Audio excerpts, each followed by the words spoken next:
Asianet ಸುವರ್ಣ news ಡಿಜಿಟಲ್ಗೆ ಸ್ವಾಗತ. ನಾನು ರಮೇಶ್. ನಾನಿವತ್ತು ಮಾತನಾಡ್ತಾ ಇರುವಂಥದ್ದು ಸ್ಯಾಂಡಲ್ವುಡ್ನ ಖ್ಯಾತ ನಟಿಯ ವಿಚಾರಕ್ಕೆ ಸಂಬಂಧಪಟ್ಟಂತೆ.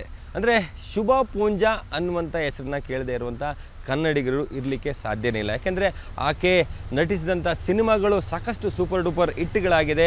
ಅಷ್ಟೊಂದು ಸಿನಿಮಾಗಳಲ್ಲಿ ನಟಿಸಿ ಮನೆ ಮಾತಾದವರು. ಅದರ ಜೊತೆಗೆ ಬಿಗ್ ಬಾಸ್ಗೆ ಹೋದ ನಂತರವೂ ಕೂಡ ಎಲ್ಲರ ಮನ ಗೆದ್ದಂಥ ನಟಿ ಇವರು. ಅಂದರೆ ಈ ಸಂದರ್ಭದಲ್ಲಿ ಅವರು ಮದುವೆ ಅಂದರೆ ಬಿಗ್ ಬಾಸಿಂದ ಹೊರಗಡೆ ಬಂದ ನಂತರ ಅವರ ಬಾಲ್ಯದ ಗೆಳೆಯ ಸುಮಂತ್ ಬಿಲ್ವಾ ಅನ್ನೋರ ಜೊತೆ ಮದುವೆ ಆಗ್ತಾರೆ. ಅದಾದ ನಂತರ ಒಂದಷ್ಟು ರಿಯಾಲಿಟಿ ಶೋಗಳಲ್ಲಿ ಕೂಡ ಕಾಣಿಸಿಕೊಳ್ಳುವಂಥ ಕೆಲಸಗಳಾಗುತ್ತೆ. ಅಂದರೆ ಇವರ ಜೀವನ ತುಂಬ ಚೆನ್ನಾಗೇ ಇದೆ. ಯಾಕೆಂದರೆ ಶುಭಾ ಪೂಂಜಾ ಅವರೇ ಹಲವು ರಿಯಾಲಿಟಿ ಶೋಗಳಲ್ಲಿ ಹೇಳಿಕೊಂಡ ರೀತಿಯನ್ನು ನೋಡ್ತಾ ಹೋದರೆ ನಮ್ಮ ವೈವಾಹಿಕ ಜೀವನ ತುಂಬ ಚೆನ್ನಾಗಿದೆ. ಯಾಕೆಂದರೆ ನನಗೆ ಬಾಲ್ಯ ಸ್ನೇಹಿತ ಹಲವು ವರ್ಷಗಳಿಂದ ಲವ್ ಮಾಡಿ ಹಠಕ್ಕೆ ಬಿದ್ದು ನಾವು ಮದುವೆ ಆದಂಥವ್ರು. ಹಾಗಾಗಿ ನಮ್ಮ ಜೀವನ ತುಂಬ ಚೆನ್ನಾಗಿದೆ ಅಂತೇಳಿ ಹೇಳ್ಕೊಳ್ತಾ ಇದ್ದಂಥ ಶುಭಾ ಪೂಂಜಾ ಇದ್ದಕ್ಕಿದ್ದಂತೆ ಬೆಂಗಳೂರಿನ ಕೌಟುಂಬಿಕ ನ್ಯಾಯಾಲಯದ ಮುಂದೆ ಒಂದು ಅರ್ಜಿಯನ್ನು ಸಲ್ಲಿಸುವ ಮೂಲಕ ನಮಗೆ ವಿಚ್ಛೇದನ ಬೇಕು ಅಂತೇಳಿ ಕೇಳುವ ಮೂಲಕ ಅವರ ಆಪ್ತರಿಗೆ, ಅವರ ಅಭಿಮಾನಿಗಳಿಗೆ, ಅವರ ಎರಡೂ ಕುಟುಂಬಗಳಿಗೆ ಎಲ್ಲರೂ ಒಂದು ಕಡೆ ದೊಡ್ಡ ಶಾಕನ್ನು ಕೊಟ್ಟಿದ್ದಾರೆ ಅಂತ ಹೇಳಿದರೂ ಕೂಡ ತಪ್ಪಾಗಲಿಕ್ಕಿಲ್ಲ. ಇದಕ್ಕೆ ಸಂಬಂಧಪಟ್ಟಂತೆ ಒಂದಷ್ಟು ಮಾಹಿತಿಗಳನ್ನ ಪಡ್ಕೊಳ್ಳುವಂಥ ನಿಟ್ಟಿನಲ್ಲಿ ಶುಭಾ ಪೂಂಜಾ ಮತ್ತು ಅವರ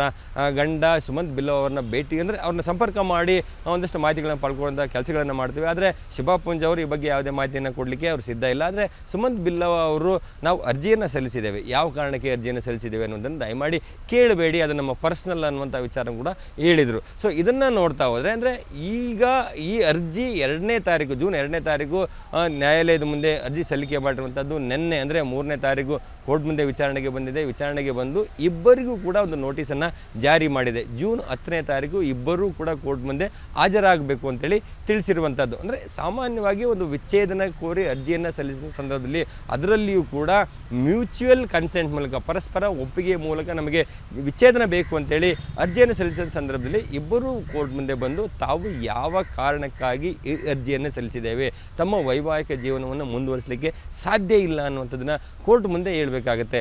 ಅದರ ಜೊತೆಗೆ ಮತ್ತೆ ಕೆಲವು ಬಾರಿ ಅಥವಾ ಸಾಮಾನ್ಯವಾಗಿ ಕೋರ್ಟ್ಗಳು ಕೌನ್ಸಿಲರ್ನ ನೇಮಕ ಮಾಡಿ ಅಂದರೆ ಅಲ್ಲಿ ಇವರಿಬ್ಬರನ್ನೂ ಕೂಡ ಕೌನ್ಸಿಲಿಂಗ್ ಮಾಡಲಾಗುತ್ತೆ.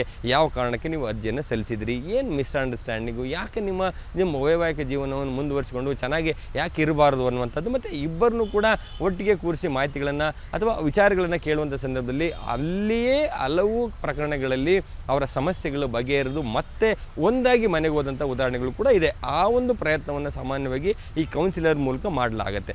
ಒಂದು ವೇಳೆ ಆ ಕೌನ್ಸಿಲಿಂಗ್ನಲ್ಲಿಯೂ ಕೂಡ ಇಬ್ಬರು ಅಂದರೆ ಶುಭ ಆಗಲಿ ಅಥವಾ ಸುಮಂತ್ ಆಗಲಿ ತಾವು ಯಾವ ಕಾರಣಕ್ಕಾಗಿ ಯಾವ ಸಮಸ್ಯೆಗಾಗಿ ವಿಚ್ಛೇದನವನ್ನು ಕೋರ್ತಾ ಇದ್ದೀವಿ ಅದು ಬಗೆಹರಲಿಕ್ಕೆ ಸಾಧ್ಯ ಇಲ್ಲ, ನಾವು ಮತ್ತೆ ಮುಂದಾಗಿ ಹೋಗಲಿಕ್ಕೆ ಸಾಧ್ಯ ಇಲ್ಲ, ನಮಗೆ ಒಂದು ವಿಚ್ಛೇದನ ಬೇಕೇ ಬೇಕು ಅನ್ನುವಂಥ ಹಠಕ್ಕೆ ಬಿದ್ದಿದೆ. ಅದರಲ್ಲಿ ಆ ವಿಷಯವನ್ನು ಕೌನ್ಸಿಲರ್ ಸಾಮಾನ್ಯವಾಗಿ ಕೋರ್ಟ್ಗೆ ಕೊಡ್ತಾರೆ. ಕೋರ್ಟ್ ಆವಾಗ ಇಬ್ಬರ ಕಡೆಯಿಂದವೂ ಕೂಡ ಮಾಹಿತಿಯನ್ನು ಪಡ್ಕೊಳ್ಳುತ್ತೆ. ಅವರ ಪ್ರೇಯರ್ ಏನಿರ್ತದೆ ಅರ್ಜಿಯಲ್ಲಿ ಏನು, ಅಥವಾ ಒಂದು ಜೀವನಾಂಶ ಅಥವಾ ಪರ್ಮನೆಂಟ್ ಅಲಿಮೋನಿ ಸೆಟಲ್ಮೆಂಟ್ ಆ ರೀತಿ ಏನಾದರೂ ಇದ್ದು ಇಬ್ಬರು ಒಪ್ಪಿಕೊಂಡಿದ್ದೆ ಅದರಲ್ಲಿ ಕೋರ್ಟ್ ಅದಕ್ಕೆ ಸಂಬಂಧಪಟ್ಟಂತೆ ಆದೇಶವನ್ನು ಮಾಡುವಂಥ ಸಾಧ್ಯತೆಗಳಿರುತ್ತೆ. ಹಾಗಾಗಿ ಈ ಕ್ಷಣದವರೆಗೂ ತುಂಬ ಚೆನ್ನಾಗಿದ್ದಂತಹ ಜೋಡಿ, ಎಲ್ಲರ ಕಣ್ಣು ಬೀಳುವಂಥ ಮಟ್ಟಕ್ಕೆ ಚೆನ್ನಾಗಿ ಜೀವನ ಮಾಡ್ತಾ ಇದ್ದಂಥ ಜೋಡಿ ಇದ್ದಕ್ಕಿದ್ದಂತೆ ಕೋರ್ಟ್ ಮುಂದೆ ಬಂದು ನಮಗೆ ವಿಚ್ಛೇದನ ಬೇಕು ಅನ್ನುವಂಥ ಕೇಳ್ತಾ ಇರುವಂಥದ್ದು ಒಂದು ರೀತಿ ಶಾಕಿಂಗ್ ವಿಚಾರ. ಅದರಲ್ಲೂ ಕೇವಲ 4 ವರ್ಷದಲ್ಲಿ ಈ ರೀತಿ ಒಂದು ದೊಡ್ಡ ತೀರ್ಮಾನಕ್ಕೆ ಬಂದಿರುವಂಥದ್ದು ಕೂಡ ಅವ್ರನ್ನ ಇಷ್ಟಪಡುವಂಥವ್ರಿಗೆ ಇಲ್ಲೊಂದು ಕಡೆ ಒಂದು ದೊಡ್ಡ ಶಾಕಿಂಗ್ ಆಗಿರುವಂಥದ್ದು. ಹಾಗಾಗಿ ಈ ಅರ್ಜಿ ಈಗ ಏನು ಫ್ಯಾಮಿಲಿ ಕೋರ್ಟ್ ಮುಂದೆ ಇದೆ, ಜೂನ್ 10ನೇ ತಾರೀಕು ವಿಚಾರಣೆಗೆ ಬರುತ್ತೆ. ಅವತ್ತು ಇಬ್ಬರೂ ಕೋರ್ಟ್ ಮುಂದೆ ಬರ್ತಾರೆ.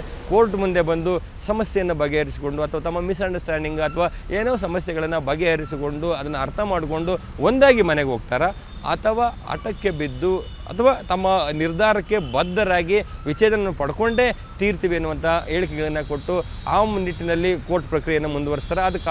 ಅದನ್ನು ಕಾದು ನೋಡಬೇಕಾಗಿರುವಂಥದ್ದು. ಆದರೆ ಒಂದು ಚೆಂದಾಗಿ ಇದ್ದಂತಹ ಒಂದು ಸುಂದರ ಕುಟುಂಬ ಅಥವಾ ಅವ್ರನ್ನ ಇಷ್ಟಪಡುವಂಥ ಸಾವಿರಾರು ಲಕ್ಷಾಂತರ ಜನರಿಗೆ ಈ ರೀತಿಯ ಒಂದು ಶಾಕಿಂಗ್ ನ್ಯೂಸ್ ಕೊಡ್ತಾ ಇರುವಂಥದ್ದು ಎಲ್ಲೋ ಒಂದು ಕಡೆ ಅವ್ರಿಗೆ ದೊಡ್ಡ ಶಾಕಿಂಗ್ ಎದುರಾಗಿದೆ ಅಂತ ಹೇಳಿ ಕೂಡ ತಪ್ಪಾಗಲಿಕ್ಕಿಲ್ಲ. ಆದರೆ 10ನೇ ತಾರೀಕು ಏನು ನಡೆಯುತ್ತೆ ಅನ್ನೋದನ್ನು ನಾವು ಕಾದು ನೋಡಬೇಕಾಗಿರುವಂಥದ್ದು.